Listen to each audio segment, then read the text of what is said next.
Depuis qu'on a eu l'info qu'il y avait un tortionnaire dans l'équipage de Roger. Ce qui me tue de rire, tu sais ce que c'est, Rio? Ouais. C'est de me dire que ce type, qui était genre jusqu'à il y a 2 semaines, c'était un no-name. Et bah c'est ce mec qui a sûrement torturé Garp ou Sengoku quand Roger les a chopés par le callback. Pour Il a foutu Garp à poil. Ah, le bâtard. C'est une... Par contre, Attends, je vois bien Pengoku en slibard en train de se faire torturer par le mec. Ouais, j'avoue. Ouais. mais le spécialiste en renseignement Spencer, il a un flot de Oui, baisers. oui, je vais le montrer. Oui. Tu vois, Voilà pourquoi tout à l'heure j'ai dit... Ah bah regarde, tout à l'heure quand j'ai dit, à part quelques-uns, eh ben je parlais de lui. Spencer, il a un vrai flot. Hein. Il a les cheveux rouges en plus. Ouais, il a un petit flow sympathique. En vrai, Don Sunbell aussi. Hein. Bah, en vrai, il a un petit flow, la Captain John. Hein. Les cheveux un peu longs. Après, bon, le problème, c'est qu'il y en a, ouais, frérot, ils ont des têtes, ils ont pas la gueule de l'emploi. Hein. Waouh. Faire en torture, moi j'aime bien. Il me fait penser à un perso d'un autre animé Donjon et Glouton, je crois que ça s'appelle en VF. Franchement, j'aime bien la barbe, le machin, casque viking et tout. C'est un beau perso. Tu parles de qui? Peter Moo? Peter Moo? Non, l'expert en torture qui a un casque de viking là. Attends, on va mettre tout l'équipage, ça ira plus vite. En haut à gauche, on va faire. Je démarre de tout en haut à gauche, puis après je décale. Donc tout en haut à gauche, oui. Non. Moyen. Ouais, celui sur fond violet. Ah, là. frérot, ça va. Il y en a, ça va. Il y en a, c'est pas. Il y en a, ça va. Il y en a, ça va pas, frérot. Tu le vois, celui avec la grosse barbe sur fond violet. Ouais, mais ils ont des gueules de random, en fait. Ils ont des gueules de random. Ah, et ben justement, il y en a un. Je me suis posé une question sur son design. Il est au fond, là, cheveux bleus.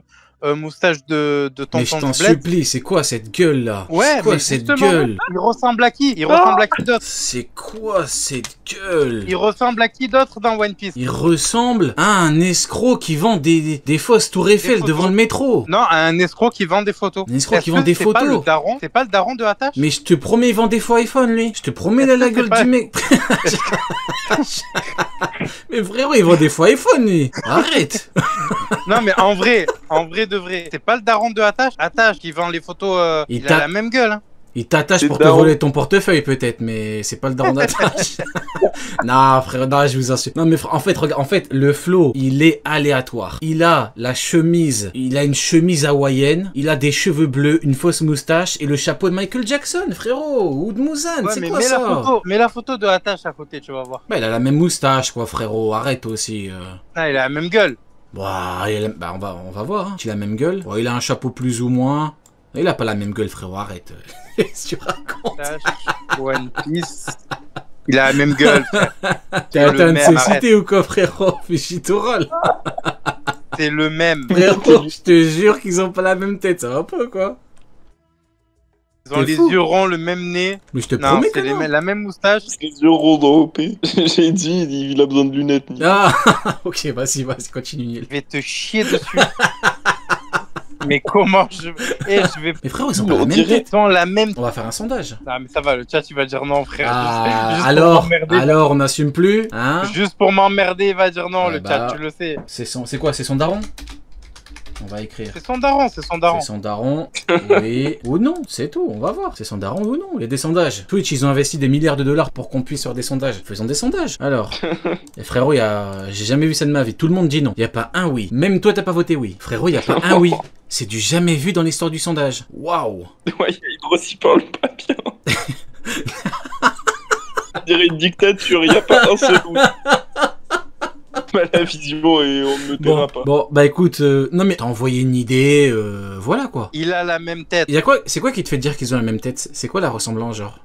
Je te jure. Attends, il y en a un. Je vois pas une ressemblance. En plus, attends, écoute bien. Il y en a un qui est expert en renseignement et l'autre qui vend des renseignements. J'aime bien faire du pain, frérot, je suis pas le fils du boulanger.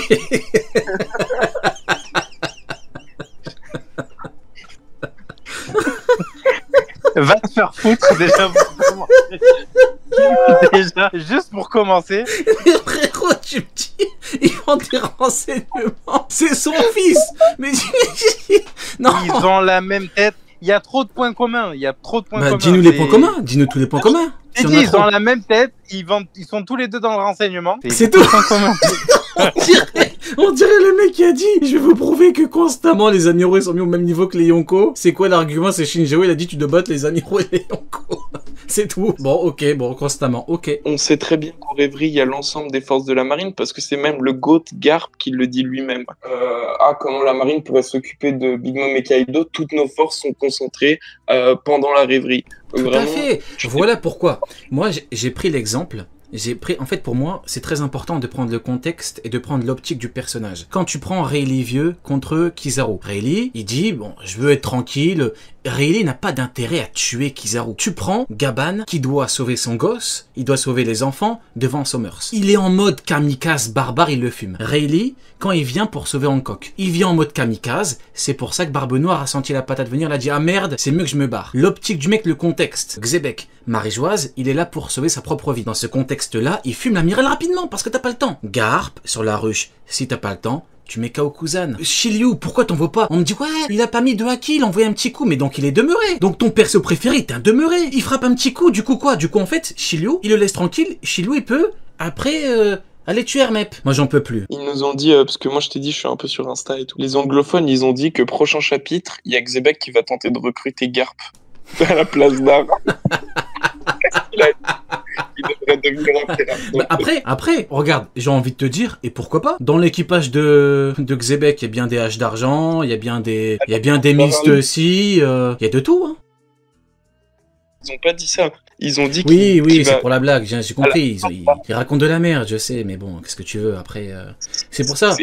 Ce truc-là, il faut le prendre à la rigolade, frérot. Qu'est-ce que tu veux? Ah, mais bien sûr. Ah, en oui. fait, t'as Xebec qui leur dit qui dit Garp devrait être un pirate, et eux, au lieu de comprendre que peut-être leur con de Garp, il a fait une erreur de merde toute sa vie, bah en fait, ils vont juste se dire, ah non, Garp encore plus le GOAT. Vous êtes trop con. Ouais, après, Avec tout le respect que j'ai pour vous. Hein. Ce serait pas déconnant que Xebec veuille recruter Garp qui déteste ses supérieurs, tout comme Kaido a recruté un King, il a recruté un Queen, il a recruté un Jack. C'est des mecs qui sont inférieurs à toi. Kuzan, c'est l'égal de Barbe Noire, c'est pas vraiment un commandant. Ouais, bah ouais, ça doit être ça, ouais. Kuzan, c'est l'égal de Barbe Noire, c'est pas un commandant. Oui, bien sûr, les mecs, bien sûr. Quand on a eu les leaks justement de ce fameux chapitre, j'ai beaucoup débattu avec tous les pro-amiraux, dont Hydros le pro-Garp, enfin tous les pro-Garp, et j'étais là, mais mec, en fait, genre, là, tu vas te ridiculiser. Il m'a dit non, t'y connais rien, le leaker il a jamais menti, il est très sorti, mais mec, Il a jamais menti. il passe sa vie à mytho. c'est pire que vous. Continue. Ouais. Il a menti.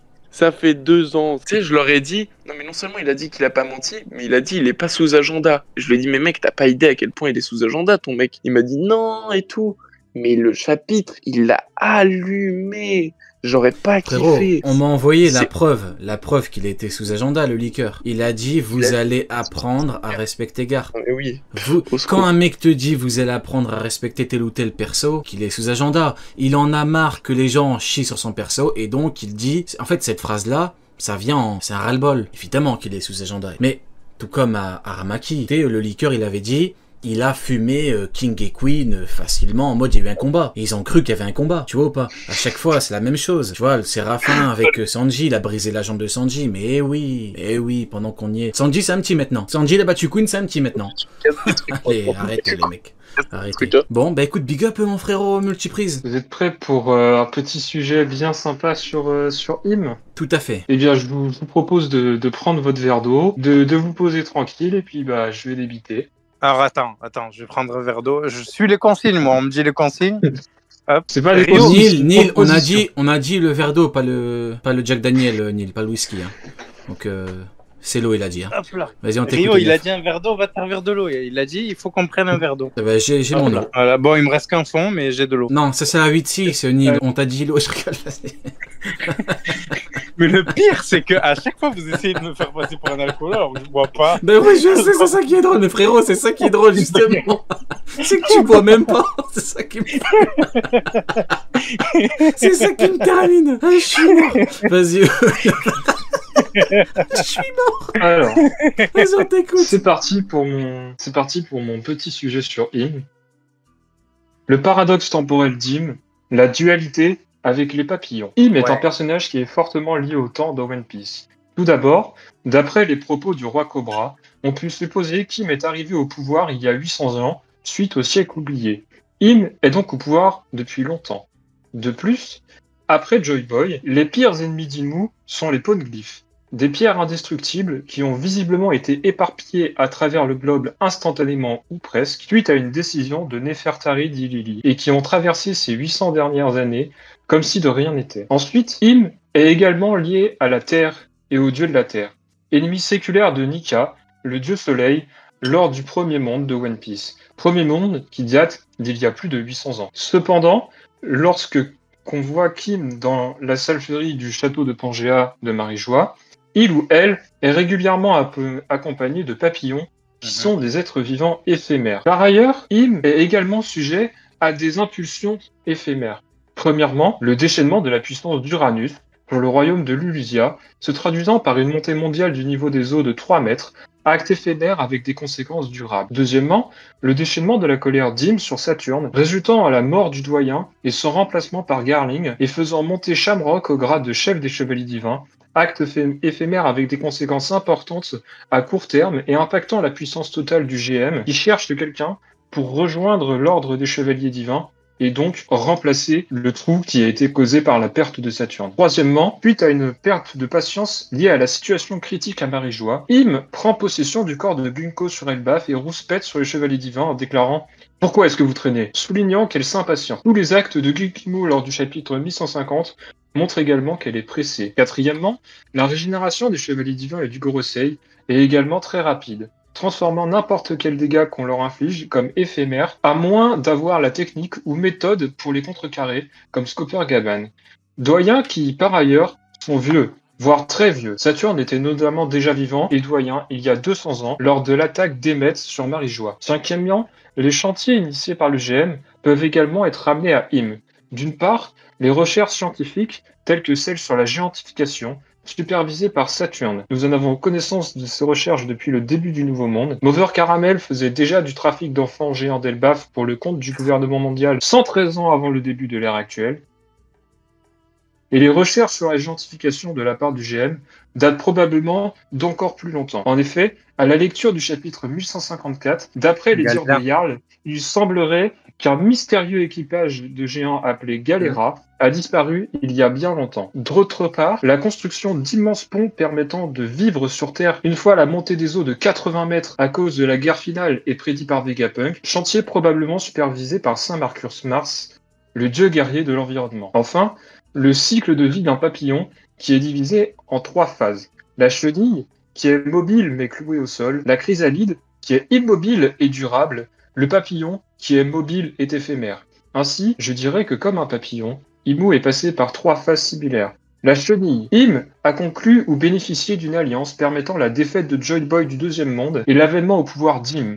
Une phase où Im a bougé, mais où il ou elle était certainement vulnérable comme une chenille. La chrysalide. Une fois son ascension à la tête du monde, Im a lancé de grands projets pour assurer l'avenir de son monde, consolider sa position et préparer la 3e guerre du monde de One Piece. Paradoxalement, la durabilité de la phase chrysalide a fini par flétrir. En effet, l'ordre établi vacille depuis de nombreuses années déjà. Tout d'abord avec l'attaque d'Emmet, il y a 200 ans, suivi de l'incursion de Rox Dilbeck dans la Salferie, il y a 56 ans. Ensuite, avec l'avènement de Goldie Roger au statut de roi des pirates et sa découverte du One Piece, il y a 20 ans. Puis avec l'incursion de Fisher Tiger sur Marijois, il y a 14 ans. Et enfin, avec l'intervention des révolutionnaires lors de la rêverie, et Sabo, qui découvre puis révèle l'existence d'Im. Le papillon. Depuis l'arc Egghead, et encore plus avec l'arc Elbaf, Im est maintenant dans la phase éphémère du papillon. Le Gorosei et les Chevaliers Divins commencent à bouger, et Im prend part au conflit sur Elbaf à travers le corps de Gunko. Im sort donc de sa chrysalide. Cette nouvelle phase pour Im se traduira certainement par la révélation de son existence d'ici quelques chapitres, mais aussi par des actions puissantes pour Im et le gouvernement mondial. Cependant, tout comme un papillon qui est éphémère, Imu et le gouvernement mondial sont voués à perdre prochainement. Ils seront défaits et réduits à néant dans un futur proche. Finalement, contrairement à un papillon qui est magnifique, qui est un animal magnifique, majestueux et libre, Imu et le GM sont des démons. Ils sont grotesques, inhumains et laids. Les voir est une horreur et peut coûter la vie. Et Im assujettit les personnes en les rendant esclaves contre leur volonté. Oh, pas mal. Pas mal, ta cook de fou. Mais frérot, tu m'as pas dit, mais c'est une chronique entière là que t'as fait. Ah oui ? Mais magnifique. Mais je croyais que t'allais nous parler... tu sais, je pensais que t'allais nous lancer un sujet... Je vais juste ajouter un truc, parce que tu commences sur le temps et sur le papillon. Il y a quelque chose aussi qui m'a été suggéré il y a quelques années par un lecteur de One Piece, c'est que Im serait lié à l'effet papillon, et donc du coup aurait un pouvoir lié à cet effet-là, tu vois. Et je pensais que t'allais aussi aller là-dessus, tu vois, parce que tu parles beaucoup du temps, et le temps, justement, c'est et tu parles aussi des conséquences. En fait, t'as parlé du temps et des conséquences, et les deux sont totalement liés à l'effet papillon. Donc, moi, honnêtement, j'ai bu tes paroles. Ouais, pareil. Franchement, cook de fou, hein. Ouais, franchement, magnifique. Mais franchement, très très belle chronique. Je suis mute, oh là là, merde, désolé, mon micro était bon. Lui, il m'a entendu, j'étais en train de dire que c'était masterclass et que au Japon, il y a un équivalent à l'effet papillon, donc ça aurait pu marcher également, comme l'a dit Neil. Les trois formes et tout, franchement, pique. Bon, après, je m'attendais pas à une chronique entière, hein, masterclass, mais ouais. Ok, bon, bah écoute, franchement, bravo pour le taf. Petite théorie sur Harald. Vas-y, envoie une théorie sur Harald. Alors, les théories sur Harald, elles pourraient plaire à Sunny, notamment. Pas forcément pour toi, mais... Comment ça? Et pourquoi pas? Et pourquoi pas? Bah, on va voir. Peut-être, on va voir. Donc, bah ouais, mais attends, pourquoi est-ce que moi j'aimerais pas une théorie sur... J'aime bien Harald, moi. Parler d'Harald. Mais Harald est une merde. Mais j'aime bien parler d'Harald. Tu veux que je réveille Sunny? D'accord. Il est en train de dormir, là, je le réveille? Bah... Mais frérot, faut dire non, là, frérot. Comment tu peux réfléchir, frérot? Tu dis non. Tu veux, je le réveille, il commence à 5h du matin. Le malade mental, il était à deux doigts de me dire oui, mais frérot, il a des enfants. Hein. Il est 1h30. Ça va pas? Mais oui, enfin... Mais t'es fou, neuf, hein. Voilà, ça va pas. Il est très gentil, mais voilà. Ouais, réveille-le à 1h30, alors que demain il se réveille à 6h pour ses enfants, on verra s'il est gentil.